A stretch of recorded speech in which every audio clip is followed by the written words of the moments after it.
Hello and welcome back to Mexico News Network's Daily Report, broadcasting from El Dorado Rojal Spa Resort by Carisma. Remember to follow us on Facebook, Twitter, and Google Plus for more news, and log on to our website www.mexiconewsnetwork.com. Let's continue with information. Sun, beach, drinks, and good music.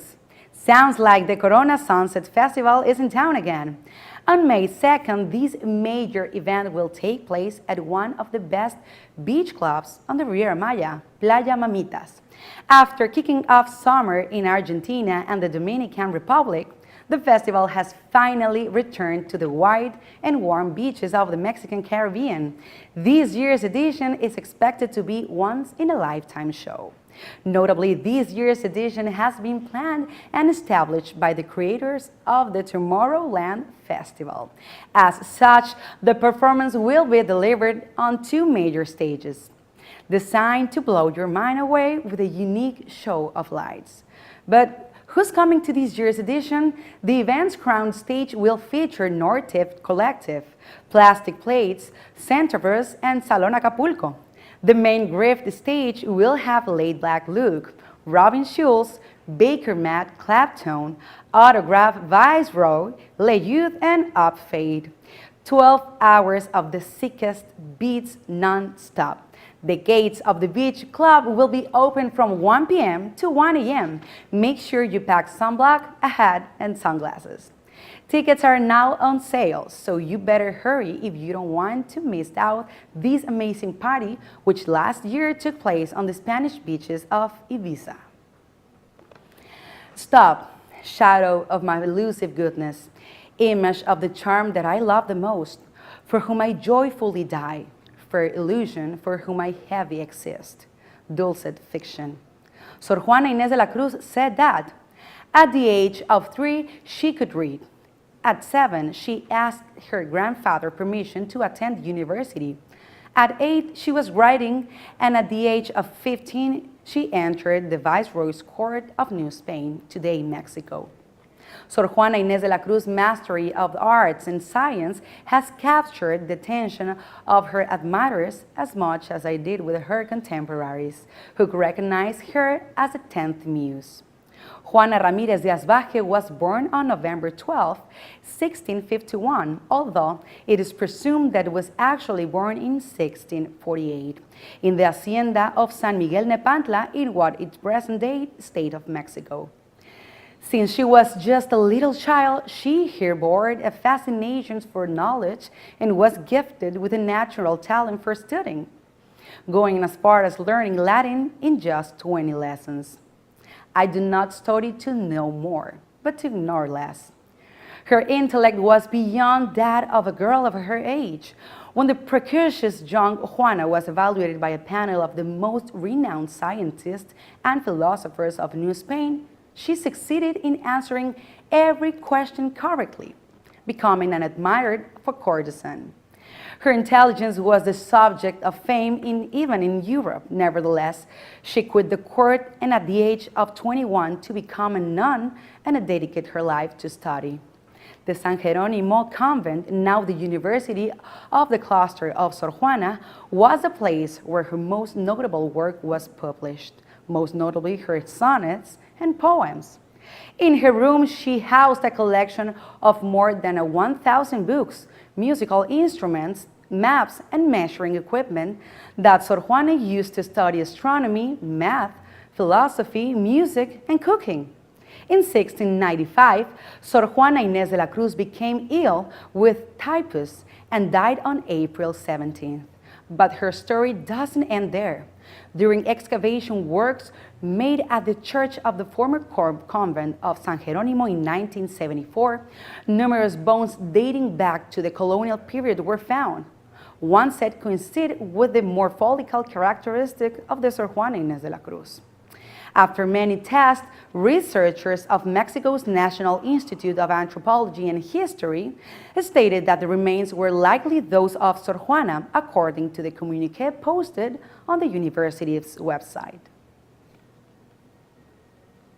And there's a legend that on the ancient, long-forgotten roads of the Mayab, a beautiful woman roams stalking travelers, waiting patiently for them under the ceiba tree. With her long, dark hair, she seduces men and leads them to their graves. This is the legend of the Ixtabay. As many others, it begins in a peaceable Mayan village where two sisters lived. One of them, Utzcolel, was considered by the village to be saintly, while the other, Ixqueban, was believed to be sin-made flesh. Ixqueban, which in Maya for bad woman, was despicable person to the town people. She used to play with men, while her sister Utzcolel was virtuous and good. However, all the glitters is not gold. Although Utzcolel was considered to be pure and fair, in truth she had a cold heart, incapable of loving anyone. On the other hand, Ixqueban was a kind person that used to care the sick people and help the homeless. After many days of not seeing Ixqueban, villagers started to perceive a pleasant aroma coming from her house. When they looked inside, they found the body of Ixqueban covered in beautiful flowers. Utzcolel, jealous of her sister, told everyone that when it was her turn to die, her body would have sweeter smell than Ixqueban's because, compared to her sister, she had never sinned. Because the town hated Ixqueban, nobody went to her funeral. Only the animals and the homeless were beside her. From her grave grew a white and delicate flower known as Ixtabentún, a plant that is now used to make liquor sweet as her soul.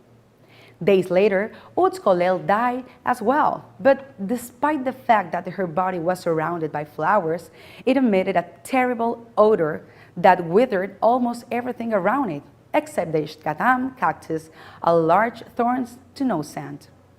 Angry and resentful, she sought help from the evil spirits, and they returned her evil soul to the world.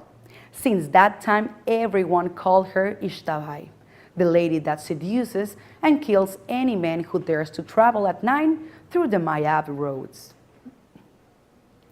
The knowledge and precision of astronomic studies left by the Mayas continues fascinating scientists.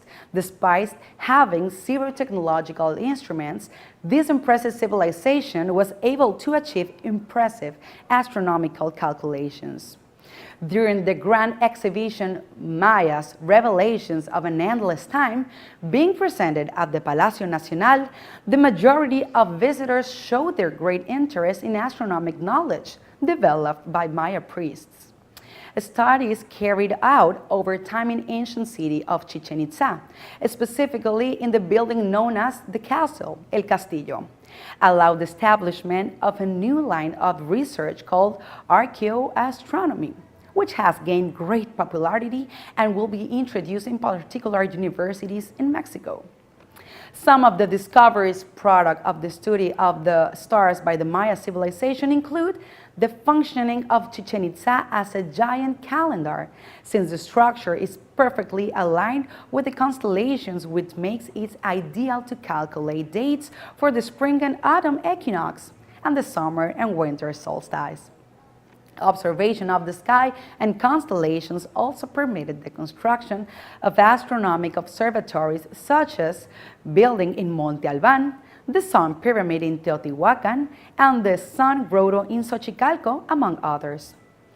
Even in the same archaeological zone of Chichen Itza, there is another building that shows an astronomical alignment, El Caracol. El Caracol is a circular-shaped tower with 4 doors and a dome-shaped ceiling, including windows designed to observe the movement of the stars. One of these windows aligns perfectly with the sundown at the equinox. All of this knowledge registered by Diego de Landa in the 16th century, who emphasized on his astronomic data about this unique event. His studies and registry were retaken by the traveler John Lloyd Stephens in the 19th century. It is just now that all of this knowledge is being joined to create a new way of archaeological investigation in which both archaeological and astronomical information combine to provide new tools for the investigators so they can be able to learn more about this fascinating civilization. Well, this was all for today. Thanks for watching us broadcasting from El Dorado Royal Spa Resort by Charisma. I am your host, Sofia Rattinger, and do not forget to follow us on Facebook, Twitter, and Google+, and log on www.mexiconewsnetwork.com for more relevant information about Mexico and the world. We'll see you the next time.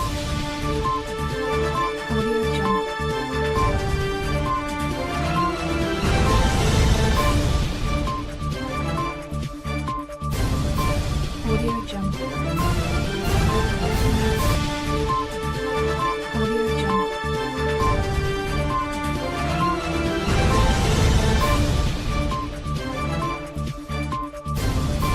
Audio Jungle.